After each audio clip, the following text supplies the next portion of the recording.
Y el plan hoy es hablar un poquito de terapias nuevas. Y vamos a hablar de terapias nuevas puntualmente para Fabry y para Pompe. Las terapias que ustedes conocen, que son las terapias de reemplazo enzimático, ¿sí? El goteo cada 14 días con la galcidasa alfa o la beta, de eso no vamos a hablar.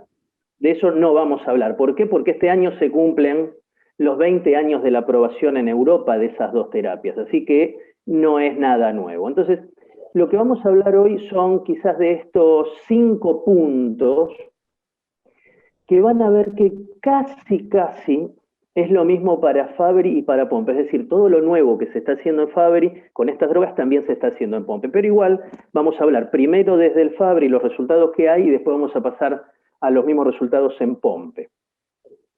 Entonces, ¿qué hay nuevo? Y lo nuevo lo podemos dividir en dos. Lo nuevo disponible, es decir, lo nuevo recién aprobado, y lo nuevo que está en desarrollo, que se va a aprobar. Empecemos con Fabry, ¿sí? ¿Qué hay nuevo recientemente aprobado? Bueno, una de las cosas que hablamos, al menos con los pacientes que me vienen a ver a mí, ya hablamos con casi todos de que hoy salieron terapias nuevas para Fabry, puntualmente una que son las famosas chaperonas, o también lo van a escuchar como chaperona química o la pastilla para el Fabry, un tratamiento en pastillas. Pero a todos les digo que ese tratamiento en pastillas, lo dijimos 200 veces y lo vamos a seguir repitiendo, es un tratamiento que está reservado para un grupo muy chiquito de pacientes Fabry. Un grupo claramente minoritario, no es para todos los pacientes con Fabry. Entonces yo me gustaría ver, básicamente, vamos a ver un pequeño video. Les preparé que tengo ahí un video, el cual yo se los voy a ir relatando. Y este video lo que les va a mostrar primero en Fabry, pero ustedes podrían también usarlo y pensarlo para Pompe. Lo que les voy a mostrar en el video es cómo la enzima, en el caso de Fabry se llamará alfa-galactosidasa A, esa enzima cómo se fabrica dentro del núcleo, del ADN de la célula, cómo llega desde el núcleo, pasando por distintas estructuras dentro de la célula, y cómo llega al famoso lisosoma, que es esa, o esas, en realidad, organelas que están adentro de la célula, donde se acumula la grasa del Fabry, el GL3. Si fuera Pompe, estaría diciendo donde se acumula el glucógeno, que es lo que se acumula en Pompe. Entonces vamos a ver, espero, cruzo los dedos, que esto se vea bien, espero que se vea bien y que corra el video. Entonces vamos a hablar un poquito de, bueno, bárbaro. Bueno, lo que vamos a ver ahora, eso es la superficie de una célula, ¿sí? Y ahí estamos en este momento adentro de una célula, que puede ser del hígado, del riñón, del cerebro, una célula. Lo que ven, eso que está ahí que dice núcleo, es lo celeste, está envuelto por una estructura que se llama retículo endoplásmico. Acá arriba, esto es el aparato de Golgi, y las vesículas o burbujas que ven ahí son los lisosomas. Esos lisosomas en Fabry están llenos de una grasa que no puedo limpiar. ¿Sí? Eso lo sabemos todos. Bueno, vamos a mirar y vamos a meternos. Ahora estamos adentro de la célula y lo que está por arriba es el núcleo, donde está el ADN. Y esa pequeña línea o esa pequeña soguita que está corriendo es el ARN. No se pongan locos. ARN, no pasa nada. Cuando el ARN pasa por esa estructura verdecita, que es el ribosoma, empieza a fabricar la proteína, que en este caso es la enzima, la alfa-galactosidasa, ¿ok? ¿Dónde está yendo la proteína, la enzima? Al retículo endoplásmico. Y se venía formando bien, y de pronto ven ustedes que apareció algo ahí medio amarillo fosforescente. Esa es la famosa mutación. ¿Vieron cuando hablamos de las mutaciones genéticas? Cuando está mutado el ADN, se fabrica una proteína que no anda bien. Fíjense, ahí está un montón de enzimas. Siempre ahora vamos a hablar de Fabry, alfa-galactosidasa A. Si fuera Pompe sería alfa-glucosidasa ácida. Pero como esa proteína, esa enzima, es el resultado de la fabricación a través de un ARN que estaba mutado, ¿sí? Parte muere ahí. Una pequeña parte es esto que acaban de ver, que acaba de salir del retículo endoplásmico, pasó por adentro de esa burbuja hacia el aparato de Golgi, ahí se le pegaron unos azúcares y de ahí debería llegar al lisosoma para empezar a digerir la grasa del Fabry, ¿ok? Pero recuerden, cuando la proteína o la enzima está mutada, se destruye en ese retículo endoplásmico. Ahora, ¿qué es la pastilla, la chaperona? La chaperona es eso que ven ahora, esta bolita marrón, que es muy parecida a la grasa del Fabry. Lo que hace la chaperona es pegarse a la enzima, que como les dije, no está bien, porque está mutada por la mutación genética, pegarse ahí. ¿Por qué? Porque la reconoce, la enzima reconoce a la chaperona, ¿ok? La cual fue administrada por boca. Se toma la pastilla se absorbe, va por la sangre, la ven ahí, y puede entrar a distintos tejidos, como ven ahí, hígado, cerebro, músculo, riñón y hueso. ¿Qué hace la chaperona? Ahora vamos a ver la funcionalidad de la chaperona. La chaperona se pega en el retículo endoplásmico a la enzima mutada y al pegarse, en algún sentido, esquiva a lo que se llama sistema de control de calidad de la célula. Evita que se destruya la enzima, que a pesar de estar mutada, creemos que algo de función tiene. Entonces, ahí estamos otra vez en el retículo endoplásmico, que son todos pasillos.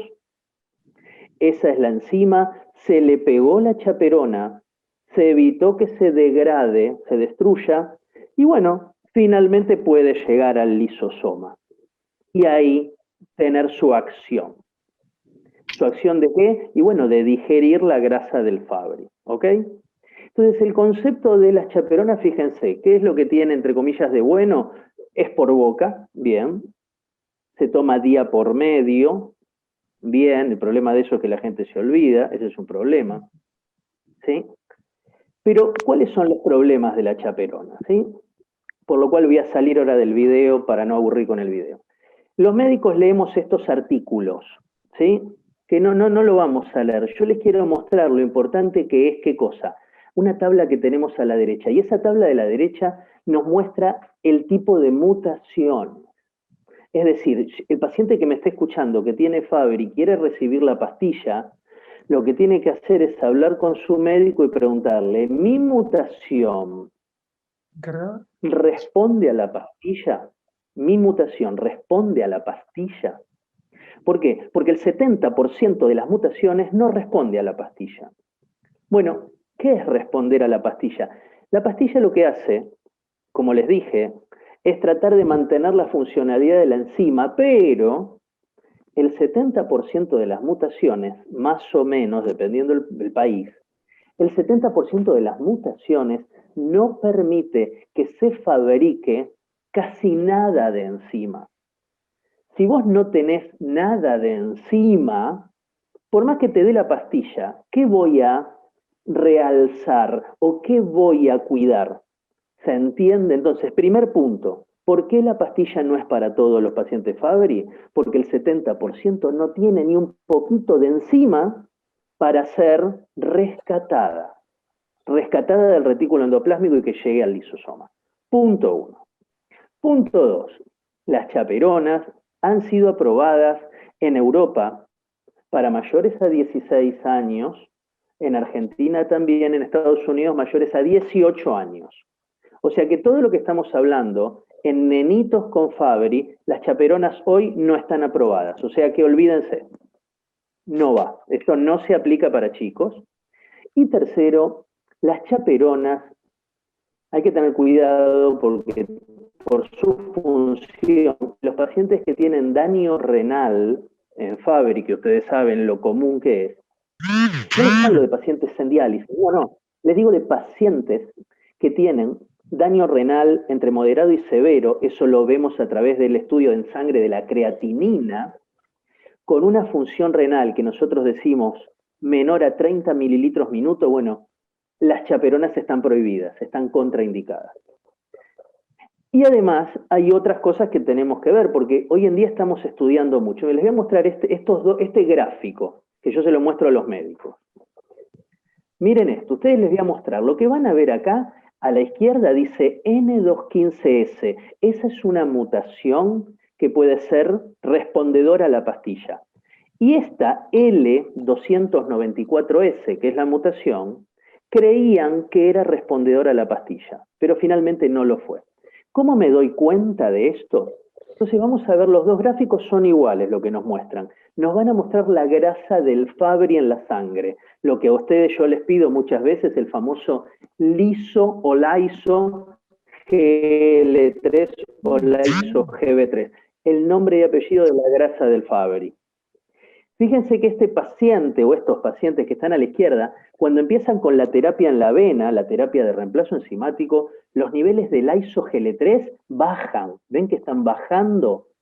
Después de esta línea, donde abajo dice que dejaron la terapia de reemplazo enzimático, en inglés, Enzyme Replacement Therapy, ERT, cuando dejaron la droga por la vena y pasaron a la pastilla, siguieron más o menos con la misma cantidad de liso-Gl3.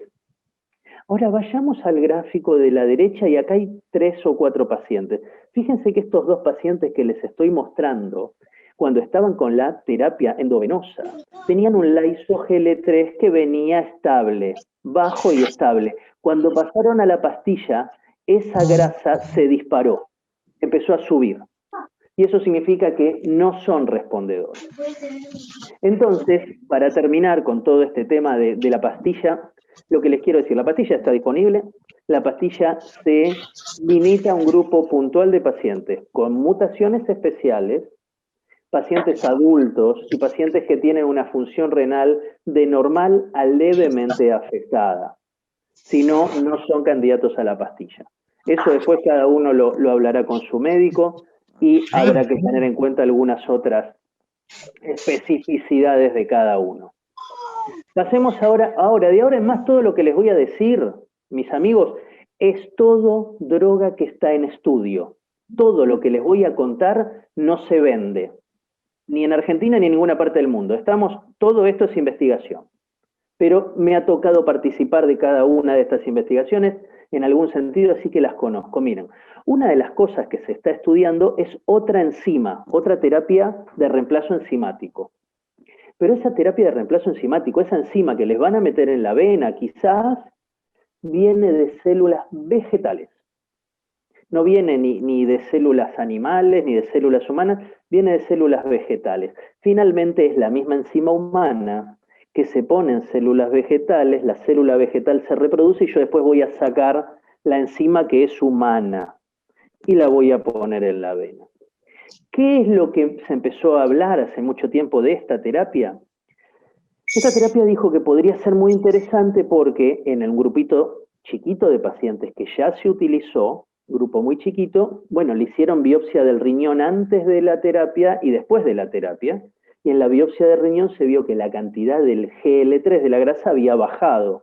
Bien, también se vio que el lyso-Gl3 en la sangre, con esta enzima vegetal, había bajado, y se cree que por unas particularidades de la estructura de la enzima, esta enzima se sostiene más tiempo en la sangre y podría llegar, en vez de darse cada 2 semanas, podría ser dada una vez por mes. ¿Bien? Esas son todas cosas experimentales. Empezaron estudios y empezaron trabajos de comparación. ¿Comparar qué cosa? Y comparar la vegetal con una de las, por ejemplo, de las 2 terapias de reemplazo enzimático aprobadas. Por ejemplo, compararon la vegetal, el nombre es raro, pegunigalsidasa, contra la agalsidasa alfa, el replagal. Y los primeros estudios mostraron que la vegetal era mejor que el replagal, ¿sí? Todo lo que les digo está publicado desde hace 3 años, no es nuevo. Y está todo online y es todo gratuito. Entonces dijeron, bueno, es mejor que la alfa. Todavía no hay comparación con la beta, que es la que tiene más dosis, y ustedes ya saben. Ahora, venía todo bien esto, veníamos que, bueno, vamos a tener una terapia que viene de los vegetales, probablemente sea más barata, probablemente dure más. me tengo que infundir una vez por mes. Todos felices, todos contentos, hasta que lo que están leyendo acá, miren lo que pasó el 28 de abril, hace un mes y 15 días. Ahí en inglés dice que la FDA, que es el ANMAT de Estados Unidos, ¿sí?, rechazó la aprobación rápida de esta terapia. Es decir, venía todo bien, pero los resultados todavía no son del todo convincentes y lo que se creía que iba a estar aprobado dentro de pocas semanas, lo acaban de decir, esperen, quiero más información. Y la gente de Estados Unidos va a ir a Israel, donde está la fábrica de esta enzima, a hacer no una investigación, se hace una especie de visita de monitoreo de la planta para ver cómo es el sistema de producción de la enzima. Entonces, ¿qué tenemos de bueno? Una terapia vegetal que viene, pero la acaban de parar, porque los resultados hay dudas. Listo. Esto es lo que tenemos de la vegetal. Otra cosa que se habla en el mundo es de las copias. ¿Vieron que hay copias de amoxicilina, hay copias de ibuprofeno, hay copias de remedio para cáncer, copia de remedio para diabetes? Ahora empiezan a aparecer en algunos lugares del mundo copias de la terapia de reemplazo enzimático. Las copias en el mundo son dos. Las dos han copiado a la galsidasa beta, las dos son copias de Fabracime. Nadie hizo copia de Replagal. Ustedes imagínense por qué, yo no me meto ahí. Lo único que les quiero decir es que si ustedes estuvieran viviendo en Corea, habría una droga que se llama Fabagal. El Fabagal es el Fabracime hecho por los coreanos. Solamente les voy a mostrar que parece que anda bien, es decir, pacientes que estaban recibiendo el Fabracime original, se les suspende el Fabracime, los pasa al biosimilar, al Fabagal, y los niveles de grasa en Fabry siguen iguales, es decir, no se disparan para arriba. Y el riñón sigue andando igual. Eso es el Fabagal coreano. Y después vino otro que tiene un nombre complejo, porque todavía ahora le van a poner un nombre comercial, pero JR se llama, en Japón, que es lo mismo, es el biosimilar del Fabracime, que parece que anda también bien.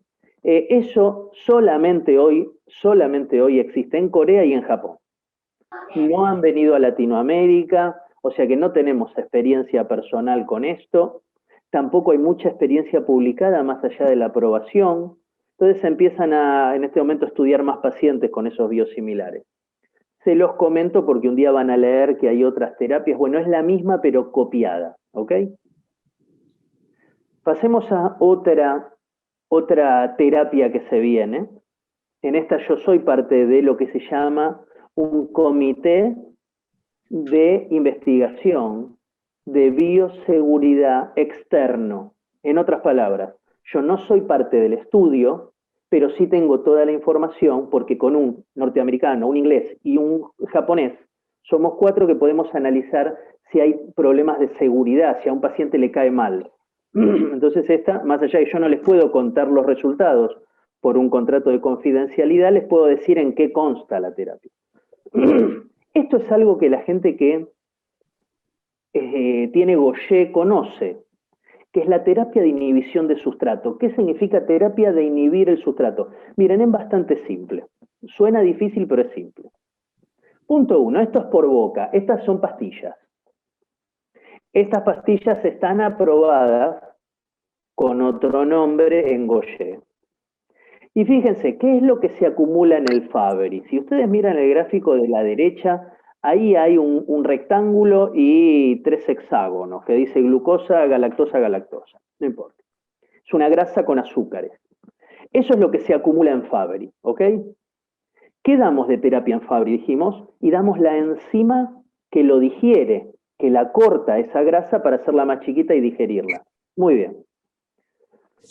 Después dijimos las chaperonas. ¿Las chaperonas qué hacen? A la enzima poquita que tiene el paciente trata de cubrirla para que haga su efecto. Bueno, la terapia de inhibición del sustrato, ¿saben qué hace o qué busca hacer? Busca que no se forme la grasa esa, que es la que se va a depositar. Va a ir un paso más arriba. Va a evitar que el rectángulo se pegue a los hexágonos, que la grasa se pegue a los azúcares. Si ustedes no tuvieran la grasa, el GL3, no hay problema que se acumule. ¿Saben por qué? Porque no hay nada que acumular. ¿Se entiende? Entonces, la terapia de inhibir, bloquear, interrumpir la formación del sustrato. El sustrato es el nombre genérico de lo que se acumula. Terapia de inhibición de sustrato, ¿sí?, es una de las cosas que se está estudiando con una droga que se llama Lucerastat. Está bastante avanzado el estudio, pero todavía no está terminado. Lo poquito que tenemos de lo que se llaman fases 1 y fase 2, hoy que todos hablamos de la fase 1 y 2 de las vacunas, bueno, la fase 1 y fase 2 mostró en algunos pacientes tener cierta utilidad, pero no en todos. Entonces, esta terapia le falta, primero estar aprobada y después ver si esto va a ser para adultos, para chicos, para Fabry con la enfermedad clásica o con la enfermedad tardía del corazón o del riñón. No lo sabemos todavía. Esto está avanzando, es otra pastilla que viene. Ni fecha tenemos de aprobación, pero es algo que viene. Y que les insisto, esto ya está aprobado en Gaucher, ¿sí? Y anda bien en Gaucher. Vamos a pasar a lo más interesante o entretenido, que es la famosa terapia génica, la terapia genética. La terapia génica, explicarla es muy complejo, ¿sí? Porque hay que tener algunos conceptos de genética, de biología, de la propia enfermedad, de farmacología, de virus.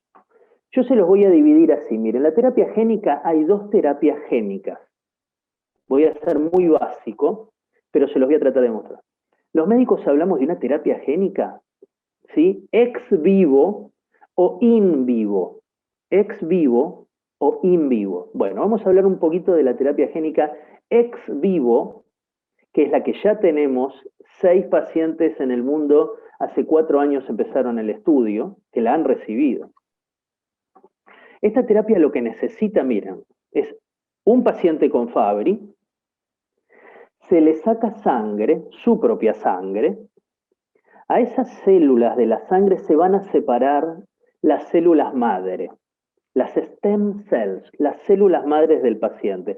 Una célula madre es una célula que es muy progenitora, es decir, es una célula que todavía no definió qué va a ser. No definió si va a ser célula renal, célula cardíaca, célula del hígado, célula del ojo. Es una célula muy progenitora. Recién se está formando, ¿ok? Tienen marcadores, los CD, no importa. Bueno, yo de la sangre del paciente, y muchas veces no es sangre del brazo, es de punción de médula ósea, no importa. Saco la sangre esa, separo las stem cells y lo que voy a hacer con las células madre es pegarles dos cosas. Voy a pegarle en realidad un virus, que en vez de tener información genética para hacer daño, como el COVID, no, es un virus que le saqué la parte genética que hace daño y la parte genética le metí, le pegué o le inserté el pedacito de ADN que fabrica la alfa-galactosidasa, es decir, el pedacito de ADN que los pacientes Fabry tienen mutado. Vamos de nuevo, paciente Fabry, le saqué sangre, separé las células madre, a esas células madres las pegué con un virus que tiene el gen sano. ¿Qué hago? Se la vuelvo a meter en la vena. Y esas células, ese virus, va a tratar de infectar las células del cuerpo, pero claro, es decir, se va a meter en las células del cuerpo, pero no va a matar a nadie, ¿se entiende? Porque es un virus que yo lo uso ¿para qué? Justamente para acceder a las células del cuerpo. Y cuando accedo a las células del cuerpo, accedo con el pedacito de ADN sano, que va a llegar, ¿sí?, a la célula. No se va a meter adentro del ADN del paciente, es decir, generando los miedos de los desarreglos genéticos, ¿no? Esto queda al lado. Y bueno, ahora de ese pedacito se empieza, ¿qué? A fabricar la alfa-galactosidasa sana. Y eso sería muy bueno. Esto que les cuento es más complejo, es más largo, imagínense. Cuando yo les digo que esa sangre se vuelve a meter en el paciente, no es que el paciente pone el brazo y se acabó, no. El paciente se interna, al paciente se le van a dar drogas que le sacan todo su sistema inmune, todos sus glóbulos blancos. ¿Vieron cuando un chico con leucemia o linfoma se le hace el trasplante de médula ósea? Esos pacientes, chicos o adultos, esos pacientes vos le tenés que matar todos sus glóbulos blancos y meterle glóbulos blancos sanos para que se empiecen a ¿qué? A sintetizar, a replicar, a reproducir, a dividir, y esos nuevos blancos, esos nuevos glóbulos blancos están sanos. Bueno, en Fabry vamos a tener que hacer lo mismo. A un paciente que no tiene leucemia ni linfoma, a un paciente Fabry, yo le tengo que sacar todas sus defensas que no tienen el gen sano, le voy a meter su sangre nueva procesada con un virus y con el material genético sano, y yo quiero que se divida, que se reproduzca lo que le metí en la vena. Si yo no bajo la cantidad de glóbulos blancos que tiene, van a quedar esos glóbulos blancos sanos, entre comillas, y van a matar a lo que acabo de meter en la vena. ¿A dónde voy con esto? Que bueno, no es tan fácil. ¿Por qué? Porque habitualmente la gente no se muere, pero cuando vos tenés un paciente que le sacaste todos los glóbulos blancos, lo tenés en una burbuja, ¿sí?, de no contacto o el mínimo contacto con el exterior, porque si yo a ese que no tiene glóbulos blancos, no tiene defensa, yo voy, le toso al lado, lo mato de un resfrío, porque no se puede defender en forma muy sutil. Entonces lo que les quiero decir es que estas terapias tienen un montón de cosas buenas, pero cuidado, hay que inmunosuprimir completamente al paciente. Miren lo que les voy a mostrar acá muy rápido. Esto que ven acá son 3 pacientes. Las líneas azul, celeste y violeta son 3 pacientes humanos Fabry reales de Canadá. Estos son pacientes que se le dio la terapia génica esta que les dije. ¿Y nosotros qué buscamos? Los pacientes Fabry, la actividad enzimática de alfa-galactosidasa, ¿es alta o es baja? Es baja. Por eso tienen Fabry. Tienen actividad de alfa-galactosidasa baja. Entonces, cuando yo le meto su propia sangre con el virus y el ADN, bla, bla, ¿qué espero? Que empiecen a fabricar actividad enzimática, que empiecen a fabricar enzima. Y lo que se vio que estos pacientes, si se ven abajo, dice infuse, días que se infundieron, días que les metí de nuevo su sangre con el virus y el ADN sano. Y fíjense cómo la actividad enzimática sube, lo que están viendo acá en este gráfico, acá a la izquierda, es la actividad de la enzima. Fíjense que sube, después cae un poco, pero tiende a mantenerse. Y fíjense abajo, meses, 9 meses, 12 meses, 17 meses. Es como que, entre comillas, ha prendido ese, entre comillas, trasplante de sus propias células con el ADN sano. Y otra cosa que vamos a ver, esto ahora es un solo paciente, pero acá vamos a medirle 2 cosas.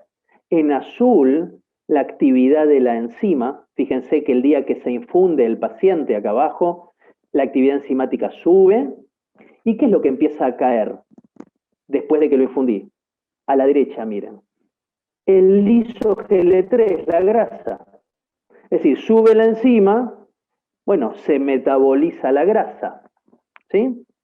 Entonces, ¿eso qué significaría? Eso es un marcador de, básicamente, que está prendiendo el trasplante. Que eso es bueno, ¿ok? Pero lo interesante es lo que va acá abajo. Estamos a 6 meses. Lo metí una sola vez y ya van 6 meses y sigue bajando la grasa y sigue teniendo actividad enzimática normal. Muy bien. Más de lo mismo. Ahora, ese es un enfoque de terapia génica. Esto que les estoy diciendo se aplica para Pompe. Para Pompe les guardé otra cosa, ¿sí? Pero esto se aplica el concepto para Pompe también. Ahora, hay terapias génicas in vivo. Lo nuevo en terapia génica, lo otro que les dije de terapia génica, ya no les diría que quedó atrás, porque se sigue usando, y nosotros cuando empezó lamentablemente la pandemia, ya estábamos preparando en un lugar donde yo trabajé antes, un sitio para investigar esto, pero con el COVID, imagínense, se paró todo. Pero acá en Argentina probablemente Si esto mejora el año que viene, vamos a tener centro de investigación en terapia génica en Fabry. Hay otra terapia génica. Y la otra terapia génica es más fácil. La otra terapia génica no va a necesitar que yo le saque sangre al paciente Fabry. No, no lo va a necesitar. Lo que voy a hacer directamente a esos pacientes es meterles el virus, ¿sí? El virus con el ADN sano, ¿sí? No tengo que meterlo dentro de la... No tengo que sacarle sangre, meterlo dentro de las células del paciente, todo eso. No es necesario eso.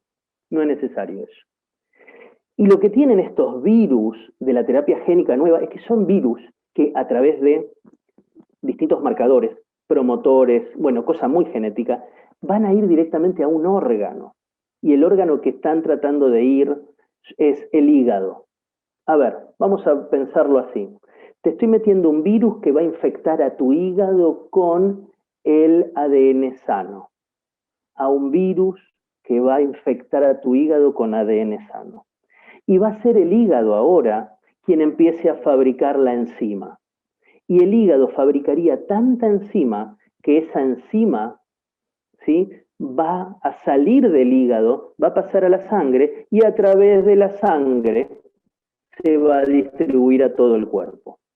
¿Sí? Hay dos virus hoy, un virus que es más hepatotropo, es decir, que va más directo al hígado, y otro virus que está yendo más directo al corazón. ¿Sí? Entonces, esto que les cuento, no hay humanos con esto. Sí, lo que tenemos es modelos de animales, modelos de ratón, que parece andar muy bien. Esto que van a ver, yo lo único que quiero que miren solamente, porque soy muy inquieto con esto, es que miren los 4 colores. Los 4 colores que ven ahí son los distintos tejidos. En rojo está la sangre, en marrón está el hígado, el corazón en violeta y el riñón en verde. Acá lo que tienen, los primeros 4 barras es no tratados. Son ratones con Fabry que no les di la terapia esta. Entonces tienen mucho GL3, mucha grasa en esos órganos. Pero acá empieza a decir abajo, treated, tratados, ratones con Fabry que fueron tratados y los niveles de la grasa bajaron por completo. Es decir que ahora voy a usar el hígado como fuente de fabricación de la enzima. Y desde el hígado va para todos lados. Entonces, ¿qué tiene esto de bueno? Bueno, primero que no tengo que inmunosuprimir al paciente, no lo tengo que exponer a dejarlo sin inmunidad, sin defensa. Eso es muy importante. Y segundo, que al ir directo al hígado, también me evito otros problemas técnicos que son muy complejos. Entonces, esto es lo que hay hoy de terapia génica viniendo. Estaba viniendo muy rápido. Lamentablemente el COVID en el mundo frenó todo esto, un poco, pero hay cierta esperanza que en 2 años, supónganse, si no hubiera más COVID el año que viene, 2022, 2023, quizás para 2024 estamos con buenas noticias, porque si ustedes empezaran a fabricar su propia alfa-galactosidasa, estamos hablando de que se curó la enfermedad, estamos hablando de curarla. También estamos hablando de que quizás no es solamente una sola infusión del virus, quizás necesitamos cada 2 o 3 años hacerla. Bueno, todo eso son las cosas que se están investigando. Salgo de Fabry y me quiero meter en Pompe, porque Pompe hubo 2 cosas nuevas que acaban de terminar el año pasado y hemos recibido información. Hubo 2 protocolos, ¿sí? Ahora uno se llama Propel y el otro Comet. Ahora se los voy a contar. Miren, el primer estudio en Pompe fue estudiar a los pacientes con Pompe y comparar la utilidad de la única droga aprobada en el mundo, que es la L-glucosidasa alfa, el miocime, el Myozyme. Acá no hay problema con publicidad porque hay uno solo, así que es el único. Se comparó el miocime con otra terapia que combina 2 cosas. Combina una terapia de reemplazo enzimático que se llama cipaglucosidasa, no importa, una terapia de reemplazo nueva, más una chaperona. Más una chaperona. Es decir, el paciente es miocime y el otro paciente recibe la infusión de la enzima nueva y por boca el día de la infusión una chaperona. Y ustedes ya saben qué buscaba con esa chaperona el paciente. Si bien en realidad, si ustedes, alguno de ustedes que trabajó en Gaucher o conoce Gaucher, lee la chaperona, se llama miglustat. Y el miglustat fue un tratamiento para el Gaucher, que es terapia de inhibición de sustrato, no es chaperona. Pero para no complicárselos, miren, ese miglustat, no confundir con la chaperona de Fabry que se llama migalastat. Esto se llama miglustat. Ese miglustat tiene un efecto de chaperona, aunque no lo es, pero no importa. Lo que les quiero decir, que ustedes ahora saben lo que es una chaperona. Le están infundiendo al paciente la enzima y por boca le meten algo que hace que esa enzima cuando llegue a la célula rápidamente vaya hasta el lisosoma. Entonces se creía que esta droga, al combinar dos mecanismos, en vez de uno solo como el miocime, los pacientes iban a mejorar mucho. Veamos qué pasó. El estudio, que terminó hace meses atrás, tomó 123 pacientes con POMPE adultos, POMPE del adulto, y tomó pacientes que no habían recibido ninguna terapia o pacientes que venían con miocime.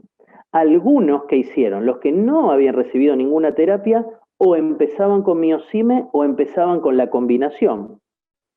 Y algunos que venían con miocime, ¿qué pasó? Siguieron con miocime o pasaron a la combinación de terapia. ¿Y qué se buscó básicamente? Se buscó dos parámetros. Uno, cuando da una droga nueva, quiere que el paciente mejore en algo que lo pueda evaluar. ¿Y en POMPE qué fue? ¿Cuántos metros caminaban en 6 minutos? ¿O qué fuerza respiratoria tenían? La espirometría, la capacidad vital forzada. Ok, a eso fueron. ¿Qué mostró el estudio? Esto es lo que les acabo de decir. ¿En cuánto tiempo? En 52 semanas, un año más o menos. Y lo que mostró el estudio fue esto. Yo se los voy a resumir muy chiquito, ¿sí? Lo que está acá arriba dice, ¿sí? Test de marcha de 6 minutos. Y acá está el resultado. AT-GAA es la combinación de las dos. La A-glucosidasa alfa es el miocime. Los pacientes caminaban antes de empezar el protocolo. Un grupo, los que finalmente recibieron la combinación, 357 metros, y los que estaban con miocime, 351. Es decir, caminaban la mitad. Perdón, caminaban lo mismo en 6 minutos. ¿Qué pasó cuando terminó el estudio? La cantidad de metros caminados de los dos grupos, no, por más que hubo una diferencia ahí de 13 metros de diferencia, no es una diferencia que nosotros llamamos, la palabra es significativa. Caminar 13 metros más o 13 metros menos no es un resultado que haga que una droga sea mejor que la otra. La respuesta es no. Porque 13 metros un día los caminás y otro día no porque te duele la espalda. Entonces, si vos me decís que una droga hace que vos camines 100 metros más que la otra, esa diferencia es significativa. 13 metros, la respuesta es no es significativa. Y cuando fueron a ver cómo los pacientes conservaban o mejoraban su función respiratoria, vieron una diferencia que fue significativa pero muy poquita. Eso, puntualmente, eso se vio en la población total, pero después hicieron un análisis. Vamos a analizar ahora, de esos 123 pacientes POMPE que ingresaron al estudio, solo los pacientes que no habían recibido nunca ni miocime ni la combinación nueva. Cuando compararon la caminata 6 minutos de los pacientes que habían recibido la combinación o compararon la capacidad respiratoria, las dos drogas fue igual. Es decir, no hubo una respuesta significativa. Las dos drogas son iguales. Las dos drogas son iguales. No hay mejoría si es que los pacientes con POMPE no habían recibido terapia. Les fue igual usar miocime o usar la otra enzima más la pastilla. Punto. En cuanto a efectos adversos, le fue igual. Le fue igual el que tuvieron la misma cantidad de efectos adversos que pueden ser los que ustedes ya saben, desde dolor de panza, diarrea, mocos, dolor, bueno, fue similar. Ahora, pasemos al segundo estudio en POMPE que me interesa acá que presten atención porque no es tan fácil. El segundo estudio fue comparar el miocime la L-glucosidasa alfa, con otra droga que se llama neoenzima. Una enzima nueva. Neoenzima es enzima nueva. ¿Qué tiene de nuevo esta enzima que el nombre es aval-glucosidasa alfa? Yo no sé por qué lo hicieron tan igualito los nombres, porque uno se confunde, pero bueno, así decidieron. ¿Qué tiene de nuevo la neoenzima contra el miocime? Porque esta es del mismo laboratorio. Que la neoenzima tiene más azúcares específicos que se llaman manosa 6-fosfato pegados afuera. Y ahora miren esto, vamos a ver este gráfico que más o menos traté de armarles. Cuando un paciente con POMPE, o también con Fabry, no importa, o con Gaucher, se infunde la terapia, se inyecta la terapia, esa enzima viene por la sangre, dando vuelta por la sangre, pero para entrar a las células y limpiar la grasa del POMPE, del Gaucher, o el glucógeno del Fabry o del Gaucher, o el glucógeno del POMPE, para ingresar, la única forma de ingresar es a través de que sea la enzima infundida reconocida por la membrana de la célula, y no se reconoce la enzima, ¿no? Lo que se reconoce son esos azúcares de manosa 6-fosfato. ¿Estamos? Si yo a ustedes, en vez de hacerle una infusión cada 14 días, se las hiciera todos los días, pero la enzima que les meto en el brazo no tuviera azúcares de manosa 6-fosfato, no pasa nada. Pasa de largo, no se internaliza, no se mete en la célula, no sirve para nada. Entonces dijeron estos tipos, bueno, espera, vamos a hacer una especie de miocime, pero vamos a meterle tantas azúcares afuera que va a ser más fácilmente reconocido por las células, sobre todo del músculo, porque POMPE sobre todo es músculo, y ya metido adentro de la célula va a llegar al lisosoma y limpiar el glucógeno. ¿Se entiende por qué lo de este concepto del azúcar? Vamos. ¿Cómo fue el estudio este? Sí, se llamó COMET. El estudio tomó 100 pacientes con POMPE y a un grupo se les dio la neoenzima, la que tiene mucho azúcar, o se le dio el miocime, que tiene el azúcar que todos conocíamos desde antes. Y se le dio esto, ¿sí?, por un tiempo de 49 semanas, eso es más o menos un año, y después a todos se los pasó a la enzima nueva durante, ¿sí?, casi 4 años más, 238 semanas. ¿Y qué es lo que se quería ver? Bueno, lo mismo, queríamos ver si los que recibían la nueva, comparados con la vieja, con la miocime, caminaban más metros, respiraban mejor con la espirometría. Bueno, vamos a ver qué pasó. Lo que se vio, que la neoenzima sí demostró en forma significativa, no impresionante, pero sí en forma, ¿sí?, relativamente significativa, que los pacientes mejoraban su función respiratoria, podían soplar más fuerte al momento de la espirometría, los que tenían la neo contra el miocime. ¿Sí? También, cuando evaluaron la capacidad de caminar durante 6 minutos, la cantidad de metros, los que habían recibido, los pacientes POMPE con la enzima nueva, la neoenzima o aval-glucosidasa alfa, caminaban más metros. No solamente que caminaban más, sino que eso que habían logrado caminar más lo sostenían en el tiempo más que el miocime, que mejorás, estabilizás y a veces con el tiempo se pierde un poco de función de caminata. Entonces tenemos ahora 2 enzimas acá comparándose, la vieja y la nueva porque tiene más azúcares, impresiona claramente que es mejor.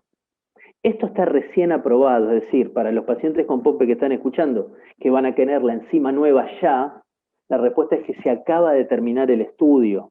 Todavía no está a la venta la medicación. Pero bueno, vamos a ver con el correr de los meses cómo sigue esto, ¿sí? En cuanto a efectos adversos, las dos dieron lo mismo. En cuanto a anticuerpos, dieron más o menos lo mismo. Digamos, las dos drogas, desde el punto de vista de efectos adversos, son bastante similares. Entonces, para ir, son las 7 menos 2 minutos, y charlamos un rato después. Yo les quiero resumir en esta mirada al futuro. ¿Qué es lo que viene en Fabry y en POMPE? Vienen terapia de reemplazo enzimático nueva, alguna de vegetal, que lo acaba de parar la FDA, pero quizás arranque.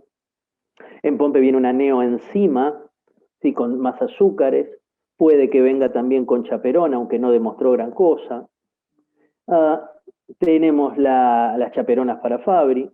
Tenemos la terapia de inhibición de sustrato, ¿sí? Para Fabry, que ya la tenemos disponible en Gaucher. Y tenemos la terapia génica.